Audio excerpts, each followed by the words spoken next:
Okay, good morning, everybody. Thank you so much for coming. I think it's 10 o'clock on the dot, so we'll go ahead and get started so that we make sure we have plenty of time to interact and get through all of this. My name is Francis. I'm from South Carolina, at the University of South Carolina there. This is Tan Koo. He's a fourth-year medical student, matching into OBGYN this year. He's also at USC. And this is Alice. Alice is one of my best professional friends. We both served together on the UMEC committee, and she's a clerkship director at UNC in Chapel Hill. So I guess just to get business out of the way, we have to have our conflict of interest disclosure. We're going to be talking about a lot of neat things today, and some of which include some commercial products, but none of us have any vested interest in it. We're really interested in how you might get ideas from the session and how you might use some of these products once you go home to enhance your teaching and interactions with your learners. Now, when these abstracts, when we submit these ideas, it's way back like in May or something, isn't it, Alice, when the deadline is? And so back in May, I'm just going to be honest with you, we were still trying to figure out what this was all about. And we had an idea, and we were kind of at the end of this journey that we're going to take you on today. So when you read the description, I'm guessing that you might have thought, that's a little vague, but it sounds interesting. Let me go check it out. So I'm glad you're here. I'm glad you jumped in.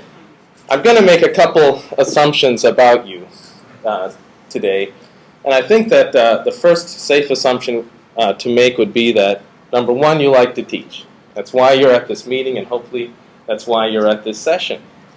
The other assumption I'm going to make about you is that hopefully you like technology, or at least you're not afraid of it. You're willing to adapt it and use it in a way that you think is meaningful.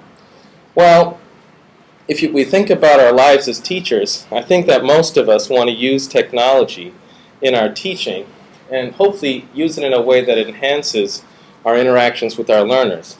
But we don't necessarily want technology to get in the way of that interaction. We don't want it to supplant that relationship we have with our learners. So really what we want to happen with technology is that it just enhances that one-on-one interaction we have with our students without taking away from it.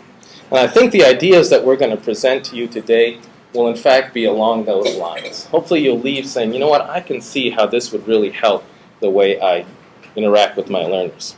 So I want to start off this session today kind of telling you a personal story about my own experience as a teacher. And perhaps it's like many of you.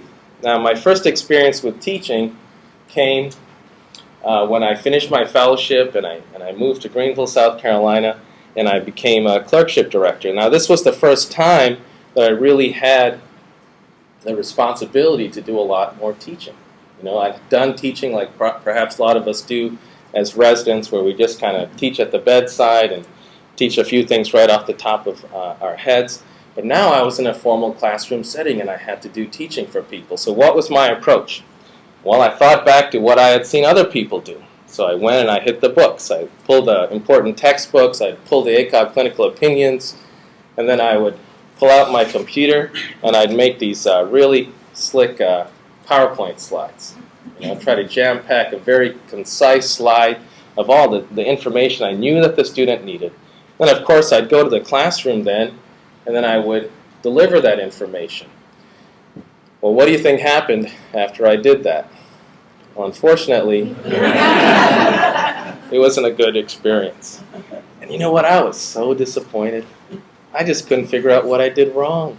These students were experiencing a syndrome which I came to know is actually defined as lecturalgia. And this is actually in the literature, guys. It's a syndrome experienced by members of the lectured to audience. It is characterized either by a state of heightened emotions or suppressed emotions. Hopefully that's not the way you guys are going to feel in the next few minutes with us. So this set me on a journey, though. I had to figure out how to do things better. Right? I knew I had this time with the learners, but I didn't want to repeat this interaction every time I was with them. So this is when I set out to find out the holy grail of teaching. Okay, what's the best way to do that lecture interaction with students? Now, it's important for us to recognize that, before we had books, lecture was the primary way that we taught. And for hundreds of years, that's been a primary way that we've transmitted information. And it's actually a great way to do that, to transfer knowledge. It's very efficient. You can have multiple people in a room like this and pass on information to them. It also gives you the opportunity as a teacher to take multiple sources, to synthesize it, integrate it, interpret it for your learners, and hopefully help them comprehend it better.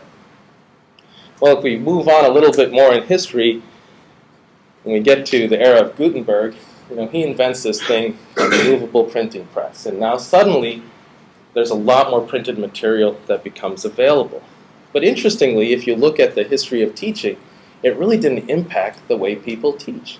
Lecture, from the 1400s, even all the way to the 1900s, still became the predominant way that people taught.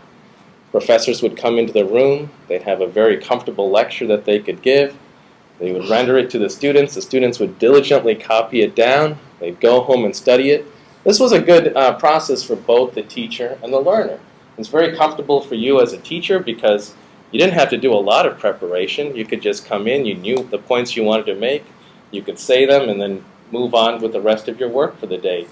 If you saw people were losing attention, what would you do? Maybe pick up the pace so that you could get through it a little bit faster and get the students out quicker. And for the students, I think it's very comforting because, heck, if they know that the only things you test them on are the things that you tell them in lecture, then all they need to do is really have very good notes and study those. Well, when we enter into the 1900s, there's a man named Morrison, and he was actually a biochemistry, organic chemistry lecturer. And he was looking at this system, and he had kind of the same experience I had in teaching, where he'd come in and he was inducing lecturalgia on all of his students. So he wanted to do something different. And he describes what he calls the Gutenberg method. Now, what he did was he was given the opportunity to actually write a textbook. And up to that point in his life, he had been doing what I described. He was just giving very good lectures on concise topics in the classroom, and students were copying down this information. He thought, what if I did it differently? If I'm putting everything that I usually lecture into a textbook, well then what the heck am I going to do when I'm in class with them? So he described the Gutenberg method, and he said, before my students come to class, I'm going to assign them to read the things that I would have told them in class. And he wrote them in a way that was very concise and intuitive, unlike what we might say would be a gold standard textbook like Harrison's, where it's just chock full of information. And then, when he had his students actually come to the class, that's when he would try to get them to apply the knowledge that they had. And he would really engage them in discussion. And he says that mostly he had classrooms of 30 students or so, but he had colleagues who adopted the same approach with classrooms up to 100 people and said, what, this really works. And the main reason that they felt better about this is because during those interactive discussions with their students, they really felt like they could have their finger on the pulse of what the student knew and how they were thinking and what they were actually understanding.